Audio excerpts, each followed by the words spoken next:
मसीह में सभी को जन्म की। जैसे आप सभी जानते हैं, इन दिनों में कैथोलिक चर्च के पोप इस दुनिया में नहीं रहे। उन्होंने 88 साल इस दुनिया में मसीह में गुजारा, 88 ईयर्स मसीह में होकर गुजारा और अब इस दुनिया से कूच कर गए हैं।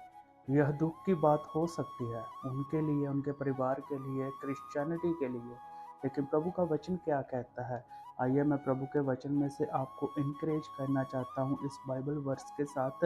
आइए हम पढ़ेंगे फिलिपियों उसका 1 अध्याय उसका 21 वचन। Book of Philippians chapter 1 verse 21। यहाँ पर प्रभु के वचन में इस रीति से लिखा गया है, क्योंकि मेरे लिए जीवित रहना मसीह है और मर जाना लाभ है। आमीन। यह आज का आशीष वचन है, पढ़े और सुने जाने में आशीष हो। यहाँ पर प्रभु के वचन में लिखा है, मेरे लिए जीवित रहना तो मसीह में है और मर जाना क्या है? लाभ है। मरना किसी के लिए भी बेनिफिट नहीं होता, लाभ की बात नहीं होता, लेकिन प्रभु का वचन यह कहता है, संत प्रेरित पौलुस यह कहता है कि जीवित रहना मेरे लिए मसीह में है और मर जाना लाभ है। मैं आज आपको इनकरेज करना चाहता हूँ इस बाइबल वर्स के साथ। जैसे पोप फ्रांसिस इस दुनिया से कूच कर गए हैं, उन्होंने अपना पूरा जीवन क्या है? मसीह में हो करके गुजारा। क्या जाएगा, उन्होंने अपने भविष्य ਨੂੰ ਸਵਾਰਿਆ।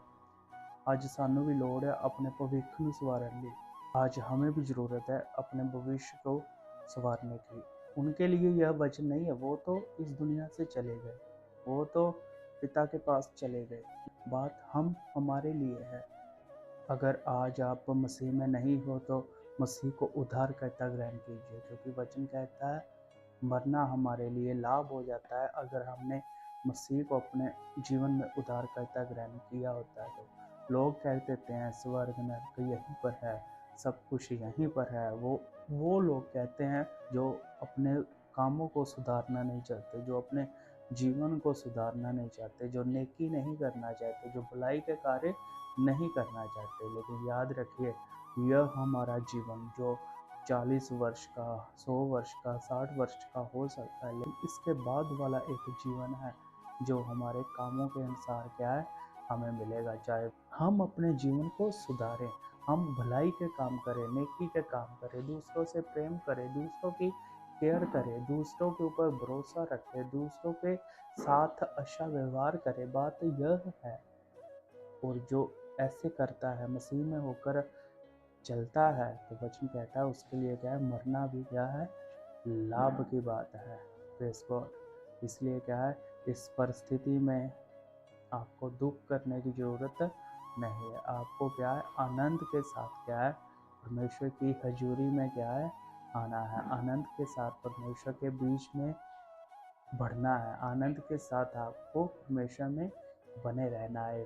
एक बार फिर से आपको रिमाइंड कराना चाहता हूँ, जीना हमारे लिए मसीह है और मर जाना लाभ है। इसलिए याद रखिए, मसीह में होकर जिए, अच्छी रीति से जिए। प्रभु आपको आशीष दे।